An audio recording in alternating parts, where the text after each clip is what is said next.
Hello everyone, welcome back to Midslit. This is Smithulaj.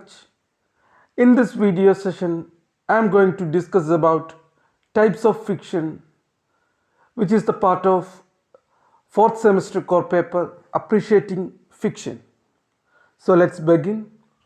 There are three types of fictions: realistic, non-realistic, and semi-fiction. These are the three major classification of fiction. So let's look these divisions in detail. First one is realistic fiction. Although untrue could really happen, as some events, people and places may even be real, called factions.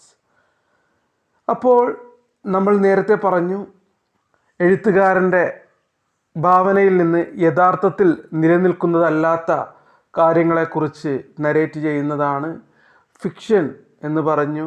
Any imaginary invented narrative is called fiction എന്ന് നമ്മൾ പറഞ്ഞിട്ടുണ്ടായിരുന്നു. അതുപോലെ ചില കാര്യങ്ങൾ ഒക്കെ സത്യമായി വരുന്ന, റിയലായി വരുന്ന, അതുപോലെ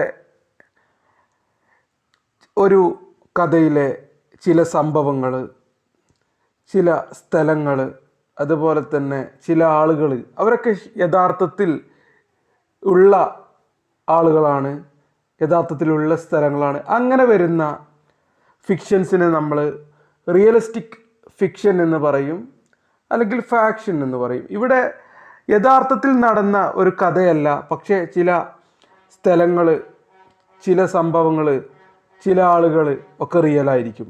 അത്തരത്തിൽ വരുന്നതാണ് realistic fiction. For example, in the future, imagined events could physically happen. കാരണം ഒരു കഥ അല്ലെങ്കിൽ ഒരു നോവൽ എഴുതുന്ന സമയത്ത് അത് യഥാർത്ഥത്തിൽ സംഭവിച്ചൊരു കാര്യം ആയിരിക്കണമെന്നില്ല. പക്ഷെ ഭാവിയിൽ അത്തരത്തിൽ ഒരു കാര്യം സംഭവിച്ചുകൂടായികയും ഇല്ല. For example, Jules Verne's novel From the Earth to the Moon, which was a product of his rich imagination, later proved to be realistic in 1939 when Neil Armstrong and Buzz Aldrin set foot on the moon. They returned safely to Earth. അപ്പോൾ 1939 പുറത്തിറങ്ങിയ joules വേർണിൻ്റെ ഒരു നോവലാണ് എന്ത്, from the earth to the moon. ഈ ഒരു നോവലിൽ എന്താണ് പറയുന്നത്? മനുഷ്യൻ ചന്ദ്രനിൽ കാലുകുത്തുന്നതുമായി ബന്ധപ്പെട്ട കുറച്ച് കാര്യങ്ങളാണ് ഈ ഒരു നോവലിനകത്ത് ഡിസ്കസ് ചെയ്യുന്നത്. മനുഷ്യൻ്റെ ചന്ദ്രനിൽ പോകുന്ന ഒരവസ്ഥയാണ് അതിൽ പറയുന്നത്. പക്ഷേ 1939 ഒരിക്കലും മനുഷ്യൻ ചന്ദ്രനിൽ പോയിട്ടില്ല. പക്ഷെ പിന്നീട് നീൽ ആംസ്ട്രോങ്ങും ബസ് ആൾഡ്രിനും എന്ത് ചെയ്തു? ചന്ദ്രനിൽ കാലുകുത്തുകയും അവർ തിരിച്ചു വരികയും ചെയ്തു ഭൂമിയിലോട്ട്. അതൊരു സത്യമായി മാറുകയാണ് പിന്നീട് ചെയ്തത്. Realistic fiction makes the reader feel that they are reading something that is actually happening. അതാണ് റിയലിസ്റ്റിക് ഫിക്ഷൻ്റെ പ്രത്യേകത. റിയലിസ്റ്റിക് ഫിക്ഷൻ വായിക്കുന്ന ഒരു ഓഡിയൻസിന് എന്താ ഫീൽ ചെയ്യുകയാണെന്ന് വെച്ച് കഴിഞ്ഞാൽ, തങ്ങൾ വായിക്കുന്നത് യഥാർത്ഥത്തിൽ നടക്കുന്ന ഒരു കാര്യമാണ്, യഥാർത്ഥത്തിൽ സംഭവിക്കുന്ന കാര്യമാണ് എന്ന തോന്നലുണ്ടാക്കും realistic fictions. The description will be in a believable way that makes the reader visualise everything as actual events. അപ്പോൾ ഈ റിയലിസ്റ്റിക് ഫിക്ഷനകത്ത് എഴുത്തുകാരൻ എഴുതി വച്ചിരിക്കുന്നത് കാണുമ്പോൾ തോന്നും ഇതൊക്കെ യഥാർത്ഥത്തിൽ നടന്ന കാര്യമാണ്. അതുകൊണ്ട് ഓഡിയൻസും അതിനൊപ്പം ജസ്റ്റ് ഇമാജിൻ ചെയ്ത് നോക്കും ഈ വിഷ്വൽസൊക്കെ. അത്രക്ക് കൃത്യമായിരിക്കും അവയുടെ ഒരു ഡിസ്ക്രിപ്ഷൻസ് റിയലിസ്റ്റിക് ഫിക്ഷൻസിനകത്ത്. അതാണ് റിയലിസ്റ്റിക് ഫിക്ഷനെ കുറിച്ച് പറയാനുള്ളത്. ഇനി അടുത്തൊരു കാറ്റഗറിയിലേക്ക് നമ്മൾ പോവുകയാണ്. അടുത്ത കാറ്റഗറി എന്ന് പറയുന്നത് നോൺ റിയലിസ്റ്റിക് ഫിക്ഷനാണ്. Here stories cannot happen in real life. ഇവിടെ സംഭവിക്കുന്ന കാര്യങ്ങൾ യഥാർത്ഥ ജീവിതത്തിൽ ഒരിക്കലും സംഭവിക്കാത്ത കാര്യങ്ങളാണ്, യഥാർത്ഥ ജീവിതത്തിൽ നടക്കാൻ ചാൻസേ ഇല്ലാത്ത കാര്യങ്ങളാണ് റിയലിസ്റ്റിക് ഫിക്ഷനകത്ത് പറയുന്നത്. They will be supernatural. So they will be supernatural. Supernatural എന്ന് പറയുമ്പോൾ അതിൽ for example Alice in Wonderland, Harry Potter and Lord of the Rings belong to this group. നിങ്ങൾ ഒരുപാട് ആളുകൾ കണ്ടിട്ടുണ്ടാവും ആലീസ് ഇൻ വണ്ടർലാൻഡ് സിനിമയെങ്കിലും, അതുപോലെ Harry Potter, Lord of the Rings. ഇതൊന്നും യഥാർത്ഥത്തിൽ ജീവിതത്തിൽ നടക്കുന്ന കാര്യങ്ങളല്ല. ഇതൊക്കെ പ്യുവർ ഫിക്ഷനാണ്, നോൺ റിയലിസ്റ്റിക് ഫിക്ഷനാണ്. ഒരു റിയാലിറ്റി എന്ന് പറയുന്നതിൻ്റെ ഒരു കണിക നമുക്കതിൽ കാണാൻ സാധിക്കില്ല. അതാണ് അതിൻ്റെ ഒരു പ്രത്യേകത. Stories coming under this group present geographical details and character description which makes the reader ignore the artifice, suspends his disbelief and goes deep into the author's imaginary world. അപ്പോൾ ഓതർ അവിടുത്തെ ഈ കഥ നടക്കുന്ന geographical ഡീറ്റെയിൽസും അതുപോലെ തന്നെ ക്യാരക്ടറിൻ്റെ ഡിസ്ക്രിപ്ഷനൊക്കെ നടത്തുന്ന സമയത്ത് ഇത് കാണുന്ന ആളുകൾ ഇതൊരു ആർട്ടിഫിഷ്യൽ സംഭവമല്ല എന്ന് വിചാരിക്കും. തങ്ങളുടെ ഒരു ഡിസ്ബിലീഫിനെ നമുക്കുണ്ട്. നമ്മളൊരു സാധനം കാണുമ്പോൾ ഇതൊന്നും യഥാർത്ഥത്തിൽ നടക്കില്ല എന്നുള്ളൊരു ഡിസ്ബിലീഫ് ഉണ്ട്. ആ ഒരു ഡിസ്ബിലീഫിനെ സസ്പെൻഡ് ചെയ്ത് കളയുന്നു. എന്നിട്ട് ഇതൊക്കെ യഥാർത്ഥത്തിൽ നടക്കാൻ ചാൻസ് ഉണ്ട് എന്ന തരത്തിലാണ് ഈ ഒരു നോൺ റിയലിസ്റ്റിക് ഫിക്ഷൻ്റെ ഒരു അവസ്ഥ. പ്യുവർലി സൂപ്പർ നാച്ചുറലാണ്. ഒരു കാര്യങ്ങളും യഥാർത്ഥത്തിൽ ജീവിതത്തിൽ നടക്കാൻ ചാൻസേ ഇല്ല. പക്ഷേ ഇതിൻ്റെ എഴുത്തുകാരൻ ഇത് എഴുതി വച്ചിരിക്കുന്നത്, ഇത് അവതരിപ്പിച്ചിരിക്കുന്നത് കാണുമ്പോൾ നമുക്ക് തോന്നും ഇത് യഥാർത്ഥത്തിൽ നടക്കും എന്നൊക്കെ തോന്നും. പക്ഷേ അത് ഒരിക്കലും നടക്കാത്ത കാര്യങ്ങളാണ്. അതാണ് നോൺ റിയലിസ്റ്റിക് ഫിക്ഷനകത്ത് പറയുന്നത്. ഇനി അടുത്തൊരു കാറ്റഗറിയിലേക്ക് പോകാം. Semi fictions. This is fiction implementing a great deal of non-fiction. It may be a fiction based on true story or a biography fictionalized. Even though sometimes it may be a true story, there may be significant additions and subtractions from the original story to make it fictional. ഇവിടെ സംഭവിക്കുന്നത് രണ്ടും കൂടി mix ചെയ്ത് എഴുതുക. ഫിക്ഷനും ഉണ്ടാവും, അതുപോലെ തന്നെ ഫാക്ഷനും ഉണ്ടാവും. രണ്ടും കൂടി മിക്സ് ചെയ്തിട്ട് എഴുതുന്നതിനാണ്. ഇപ്പോൾ ഒരാളുടെ ബയോഗ്രഫി എഴുതുമ്പോൾ അയാളുടെ ജീവിതത്തിൽ സംഭവിച്ച കാര്യങ്ങളൊക്കെ കൃത്യമായിട്ട് അതുപോലെ എഴുതുകയും പിന്നെ ഭംഗിക്ക് വേണ്ടി കുറച്ച് മസാലയൊക്കെ ചേർത്ത് എഴുത്തുകാരൻ്റെ ഇമാജിനേഷനൊക്കെ കൂട്ടി എഴുതുന്ന ഒരു രീതിയാണ്. നമുക്ക് വേണമെങ്കിൽ ഒരു എക്സാമ്പിളായിട്ട് പറയാവുന്നത്, നിങ്ങൾ എത്ര പേര് വായിച്ചിട്ടുണ്ടെന്ന് എനിക്കറിയില്ല, ബാലചന്ദ്രൻ ചുള്ളിക്കാടിൻ്റെ ചിദംബര സ്മരണ എന്നൊരു പുസ്തകമുണ്ട്. അതൊരു ഓട്ടോബയോഗ്രഫിയാണ്. പക്ഷേ അതിനകത്ത് നമുക്ക് തോന്നും കുറച്ച് ഫിക്ഷനൊക്കെ അദ്ദേഹം ആഡ് ചെയ്തിട്ടുണ്ട് ഒരു റീഡബിലിറ്റിക്ക് വേണ്ടിയിട്ട്. അപ്പോൾ ഒന്നുകിൽ യഥാർത്ഥത്തിൽ നിന്ന് കുറച്ച് കാര്യങ്ങളൊക്കെ കുറച്ചുകൊണ്ട് കുറച്ച് ഫിക്ഷൻ കയറ്റുന്നു, അല്ലെങ്കിൽ കുറച്ച് കാര്യങ്ങളൊക്കെ കൂട്ടിച്ചേർക്കുന്നു. അഡീഷൻ ആകാം, സബ്സ്ട്രാക്ഷൻ ആകാം. ഒറിജിനൽ സ്റ്റോറിയിലോട്ട് ഫിക്ഷണൽ എലമെൻറ്റ് കുറച്ച് കൂട്ടിച്ചേർക്കും. അതാണ് സെമി ഫിക്ഷൻ. സെമി എന്ന വാക്ക് നമുക്ക് മനസ്സിലാവും അതിൽ നിന്ന് രണ്ടും കൂടി കലർന്നു വരുന്നതാണ് എന്ന് നമുക്ക് മനസ്സിലാക്കാം. ഇത്രയും ആണ് 3 മേജർ ഡിവിഷൻസ് ടൈപ്സ് ഓഫ് ഫിക്ഷൻ്റെ. ഇനി മറ്റു ടൈപ്സുകളുണ്ട്, അതിലോട്ടാണ് നമ്മൾ പോകുന്നത്.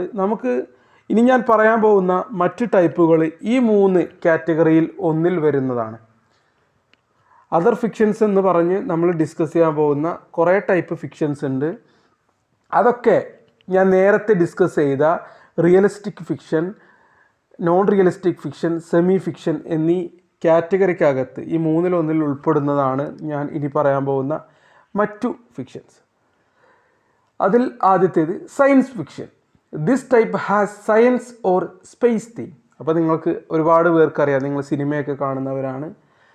സയൻസ് ഫിക്ഷൻ ഞാൻ നേരത്തെ പറഞ്ഞ ജൂൾസ് വേർണയുടെ വർക്കിൻ്റെ ഒരു എക്സാമ്പിൾ, ജൂൾസ് വേർണിൻ്റെ ഒരു എക്സാമ്പിൾ നമ്മൾ പറഞ്ഞിട്ടുണ്ട്. This type has science or space theme. സ്പേസിൽ നടക്കുന്ന കഥയായിരിക്കും, അല്ലെങ്കിൽ സയൻസുമായി ബന്ധപ്പെട്ട ഒരു നോവലായിരിക്കും, സയൻറ്റിഫിക് നോവലായിരിക്കും ഇത്. സയൻസ് ഫിക്ഷൻ എന്ന് പറയുന്നത് അതിൽ തന്നെ ആ പേരിൽ തന്നെയുണ്ട്. ഇനി ആനിമൽ ഫിക്ഷൻ. ആനിമൽ ഫിക്ഷൻ്റെ പ്രത്യേകത എന്ന് പറഞ്ഞു കഴിഞ്ഞാൽ here the main characters are animals. പ്രധാനപ്പെട്ട കഥാപാത്രങ്ങളൊക്കെ മൃഗങ്ങൾ ആയിരിക്കും. ഒരുപാട് ആനിമൽ ഫിക്ഷൻസ് നമുക്ക് കാണുവാൻ സാധിക്കും. നിങ്ങൾ ഒരുപാട് ആനിമൽ ഫിക്ഷൻസ് വായിച്ചിട്ടും ഉണ്ടാവും. മൃഗങ്ങൾ മാത്രം കഥാപാത്രങ്ങളായിട്ടൊക്കെ വരുന്ന കഥ നമുക്ക് വേണമെങ്കിൽ മൃഗങ്ങൾ മാത്രമല്ല, നമുക്ക് ജംഗിൾ ബുക്ക് എന്ന ഒരു വർക്ക് ആനിമൽ ഫിക്ഷൻ്റെ കാറ്റഗറിയിലേക്ക് പെടുത്താൻ കഴിയും. അതിൽ മൗഗ്ലി എന്ന ക്യാരക്ടറിനോട് ഒരുപാട് ആനിമൽസൊക്കെ വന്ന് സംസാരിക്കുന്നുണ്ട്. അപ്പോൾ ഈ ഫിക്ഷൻസിനകത്ത് ആനിമൽസിന് മനുഷ്യരെ പോലെ ബിഹേവ് ചെയ്യുന്ന ആനിമൽസിനെ നമുക്ക് കാണുവാൻ സാധിക്കും. ഇനി അടുത്തൊരു കാറ്റഗറി അഡ്വഞ്ചർ ഫിക്ഷൻ എന്ന് പറയുന്ന ഒരു കാറ്റഗറിയാണ്. Here the fiction will have exciting dangerous plot. അപ്പോൾ അഡ്വഞ്ചറസ് ഫിക്ഷനകത്ത് ഓഡിയൻസിനെ എക്സൈറ്റ് ചെയ്യിക്കുന്ന വളരെ അപകടം നിറഞ്ഞ പ്ലോട്ടുകളൊക്കെയാണ് നമുക്ക് അഡ്വഞ്ചർ ഫിക്ഷനകത്ത് കാണാൻ പറ്റുക. നമുക്ക് ഗളീവേഴ്സ് ട്രാവൽ, ജൊനാഥൻ സ്വിഫ്റ്റിൻ്റെ ഗളീവേഴ്സ് ട്രാവൽസൊക്കെ നമുക്ക് ഈ ഒരു കാറ്റഗറിക്കകത്ത് പെടുത്താൻ പറ്റുന്ന ഒരു സാധനമാണ്. ഇനി ഹിസ്റ്റോറിക്കൽ ഫിക്ഷൻ എന്ന് പറയുമ്പോൾ this fiction story will be based on historical event. യഥാർത്ഥത്തിൽ നടന്ന ഒരു ചരിത്ര സംഭവവുമായി ബന്ധപ്പെട്ടുള്ള ഫിക്ഷൻസാണ് ഹിസ്റ്റോറിക്കൽ ഫിക്ഷൻസ്. ആ സംഭവം യഥാർത്ഥത്തിൽ നടന്നിട്ടുണ്ടാവും, എന്നാൽ ഈ ഫിക്ഷനകത്ത് കുറച്ച് കാര്യങ്ങളൊക്കെ അദ്ദേഹം ആഡ് ചെയ്തിട്ട് നമുക്ക് സെമി ഫിക്ഷൻ എന്നൊക്കെ പറയുന്ന അല്ലെങ്കിൽ റിയലിസ്റ്റിക് ഫിക്ഷനകത്തൊക്കെ പെടുത്താവുന്ന ഒരു കാറ്റഗറിയാണ് ഈ ഹിസ്റ്റോറിക്കൽ ഫിക്ഷൻ. അതിനകത്ത് യഥാർത്ഥ സംഭവങ്ങളായിരിക്കും, പക്ഷേ കുറച്ച് ഫിക്റ്റീഷ്യസ് എലമെൻറ്റ്സ് ചേർത്തിട്ടുണ്ടാവും. ഇനി അടുത്തത് mystery. A problem is solved by following certain clues. അപ്പോൾ ഒരു വലിയ പ്രശ്നം ചെറിയ ചെറിയ ക്ലൂ വെച്ചിട്ട് ആ വലിയൊരു പ്രശ്നം ക്ലിയർ ചെയ്യുന്ന തരത്തിൽ പോർട്രേ ചെയ്യുന്ന വർക്കുകളാണ് മിസ്റ്ററി ഫിക്ഷൻ എന്ന് പറയുന്നത്. നമുക്ക് ആർതർ കോനൻ ഡോയലിൻ്റെ ഷെർലക് ഹോംസ് നോവലുകളൊക്കെ നമുക്ക് വേണമെങ്കിൽ മിസ്റ്ററി എന്ന് പറയുന്ന ഒരു കാറ്റഗറിയിൽ, മിസ്റ്ററി ഫിക്ഷൻ എന്ന് പറയുന്ന കാറ്റഗറിയിൽ പെടുത്താവുന്നതാണ്, എക്സാമ്പിളായിട്ട് പറയുകയാണെങ്കിൽ. പിന്നെ humorous fiction. The story is based on some funny situation and the characters are also funny. അത് നിങ്ങൾക്ക് അതിൽ നിന്ന് തന്നെ മനസ്സിലാക്കാം ഹ്യൂമറസ് ഫിക്ഷൻ എന്ന കാര്യം. അത് ഞാൻ കൂടുതൽ എക്സ്പ്ലനേഷന് പോകുന്നില്ല. ഇനി അടുത്ത category biography. This is a true story of someone's life. Biography എന്ന് പറഞ്ഞു കഴിഞ്ഞാൽ ഒരാളെക്കുറിച്ചുള്ള ഒരാളുടെ ജീവിതകഥ മറ്റൊരാൾ എഴുതുന്നതിനെയാണ് നമ്മൾ ബയോഗ്രഫി എന്നൊക്കെ പറയുക. അപ്പോൾ അതിന് നമുക്ക് കൃത്യമായി എക്സാമ്പിൾ പറയുകയാണെങ്കിൽ ലൈഫ്സ് ഓഫ് പോയിറ്റ്സ് എന്ന് പറഞ്ഞ് ഒരു 52 കവികളുടെ ഒരു ബയോഗ്രഫി ഉണ്ട് ഇംഗ്ലീഷ് സാഹിത്യത്തിൽ. ഡോക്ടർ സാമുവൽ ജോൺസൺ ആണ് അത് എഴുതിയിട്ടുള്ളത്.